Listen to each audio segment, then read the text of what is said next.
Hello विद्यार्थियों, आज मैं आपको पढ़ा रही हूँ शब्द विचार। देखिए, शब्द विचार शब्द क्या है? वर्णों के सार्थक समूह को शब्द कहते हैं। ओके।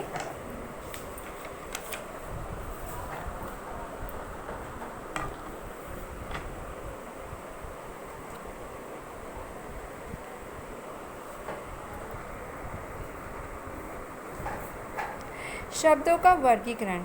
हिंदी भाषा में शब्दों को निम्न के 4 आधारों पर वर्गीकरण किया गया है।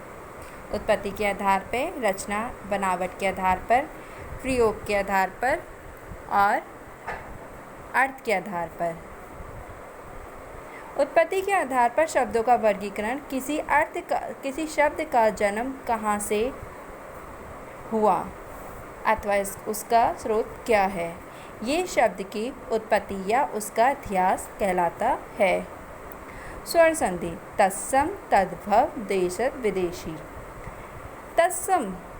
तत्सम शब्द, जो शब्द संस्कृत भाषा से जो के त्यों हिंदी में आ गए हैं, वे तत्सम शब्द कहलाते हैं।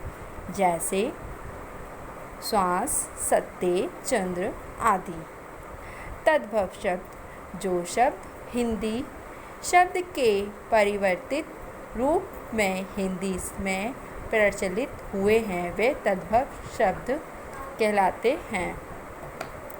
जैसे घर, पत्ता, हाथ, दांत आदि। देशज शब्द, जो शब्द देश के विभिन्न विदेशों में प्रचलित आम बोलचाल की भाषा में हिंदी में आए हैं, वे देशज शब्द कहलाते हैं। जैसे लोटा है, पगड़ी है, थैला है, चारपाई, पेट आदि।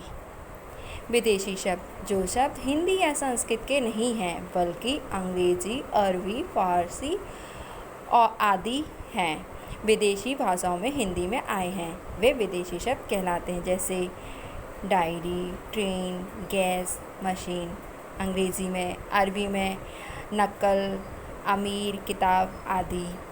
फ़ारसी में आसमान, सरदार, ज़मीन आदि।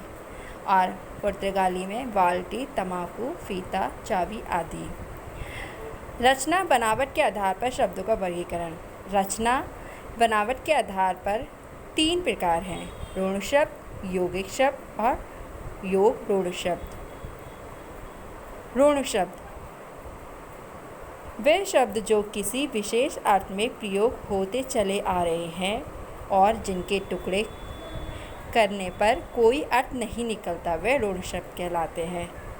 जैसे पुत्र है तो पु प्लस त्र, पुत्र हो गया। यौगिक शब्द वे शब्द जो 2 शब्दों के मेल से बनते हैं, यौगिक शब्द कहलाते हैं। इनके टुकड़े करने पर दोनों अर्थ का अर्थ निकलता है। जैसे राष्ट्रपति, राष्ट्र प्लस पति, अर्थात राष्ट्रपति आदि। ऋण शब्द वे शब्द जो यौगिक होते हुए भी विशेष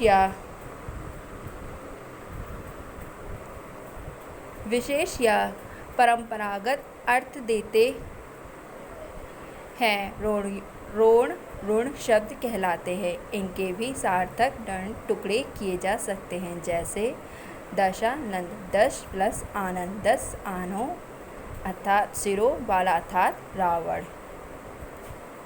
प्रयोग के आधार पर शब्दों का वर्गीकरण। वाक्यों में प्रयोग किए जाने वाले 2 प्रकार के शब्द होते हैं: विकारी शब्द और अविकारी शब्द। विकारी शब्द वे शब्द जिनके रूप में लिंग, वचन, कारक आदि के कारण विकार या परिवर्तन होता है, विकारी शब्द कहलाते हैं। ये संज्ञा में 4 हैं। विकारी शब्द संज्ञा, सर्वनाम, विशेषण, क्रिया। अविकारी शब्द वे शब्द जिनके रूप में लिंग, वचन, कारक आदि के कारण कोई विकार या परिवर्तन नहीं होता, अविकारी शब्द कहलाते हैं। ये भी संज्ञा में 4 हैं। अविकारी शब्द क्रिया विशेषण, समुच्चय बोधक, संबोधक और विषमादि बोधक। अर्थ के आधार पर शब्दों का वर्गीकरण। अर्थ के आधार पर शब्दों के 2 प्रकार हैं: सार्थक और निरर्थक। और सार्थक के आधार पर पर्यायवाची, विलोम, अनेकार्थक। अनेकार्थक शब्दों के लिए एक शब्द, श्रुति शब्द और भिन्नार्थक शब्द। धन्यवाद।